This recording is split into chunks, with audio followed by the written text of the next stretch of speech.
Hey, hello, welcome back to my channel.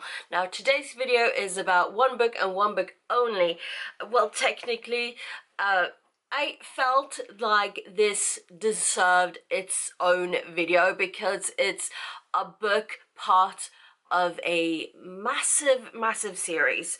So the book in question, as if you didn't know by the title of the video and probably the thumbnail, it's Sunrise on the Reaping by Suzanne Collins. Now, this is the second prequel in the series. So we have the OG Hunger Games series, the Hunger Games, Catching Fire, and Mockingjay. Those are the three OG novels. And then we have prequel number 1, which is the Ballad of Songbirds and Snakes. Why wasn't I able to say that properly? I don't know. And then we have prequel number 2, which is the Sunrise on the Reaping. I have so many things to say about this book, about this series, but I'm gonna try to keep it short. Well-ish, because, you know, it's me. I can't stop talking for the life of me, as you can see right now. So, this one takes us back to a previous Hunger Game. Like, that wasn't obvious in the whole gist of things. We are at the 50th Hunger Game, or Hunger Games. So as with the OG trilogy, we have in the first book, we have the 74th, and then things go awry and we have the 75th, which is the third quarterquell. Blah, blah, blah, blah, blah. So this will be the second quarterquell, which is just a weird word to say, but yeah. So because it's one of those things where it's a special occasion, because it is what it is, they decide to put in 4 tributes, 2 girls, 2 boys from each, what's it called again? District, that's the word. So we have double the amount of tributes.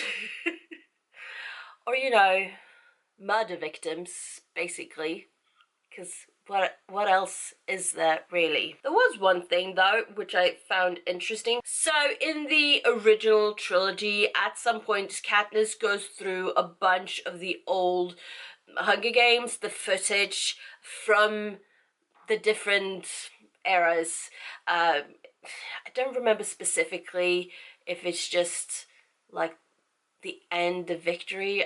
It's been a long time since I read the book, but there is a point where Katniss does go through Haymitch's Hunger Game, the year of his Hunger Game. So you sort of have an inkling of what that Hunger Games was before you start this book, because it's Haymitch's story. If I didn't say that already, it's Haymitch's story. I forget if I've said it or not. Anyway, but because you know that, you have sort of an inkling, and you have that inkling of who Haymitch is from the OG trilogy, and this is way before when he became who he was.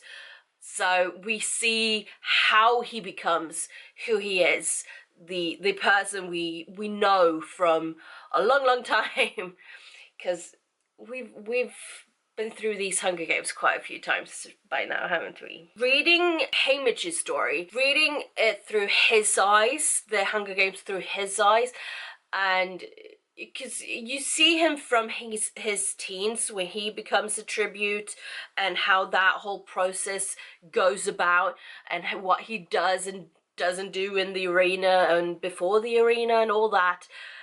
It's so much. It adds so much weight to Haymitch's story. That is a difficult name to say.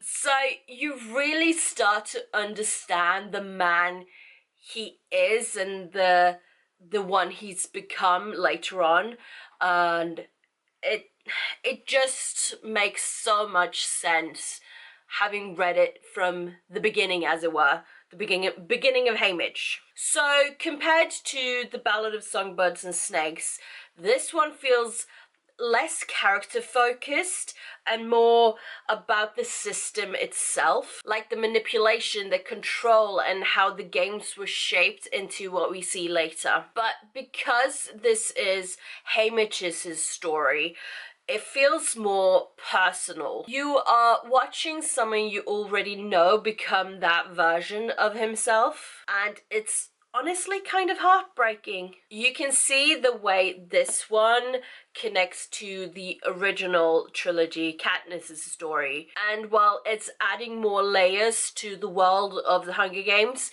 it also makes it a lot more tragic, because you see the way that it's like the cycle was always bound to repeat itself in one way, shape, or form. To try to sum it all up, I'm one who loved the original trilogy, as it were. I didn't feel like we needed more to it. I didn't feel we needed Snow's story in the Ballad of Songbirds and Snake, the first prequel, and having had that, I was like, wait, do we need more? Do we actually need more? Because usually when you add more stories to the original concept, it usually goes awry. It doesn't go well. But both Snow's story and now Hamish's story, it really adds more to the whole lore, I guess. You understand Panem a lot better, having seen the way it was shaped first from Snow's first from Snow's point of view and now from Hamish's point of view. Because it's like the different decades, it looks a lot different. It's evolved a lot more, and we're pretty far along in the Hunger Games, the OG one, but it's mind-blowing. It's mind-blowing. The way Suzanne Collins just keeps adding to the layers of the original story, it just brings it all together. And especially a series that has felt so complete as the Hunger Games did, having been able to add to it and not make it worse, actually making it better. Now that's class. Now that's chef's kiss. I take my hat off, the one I don't have on my head. You know, it's magnificent, yes. So I do highly recommend this story, however tragic it may be, but you do get a more rounded sense of the whole Panem world. And yeah, it is good. It's good. Now, thank you so much for watching. I shall see you all next time. Until then, take care. Bye-bye.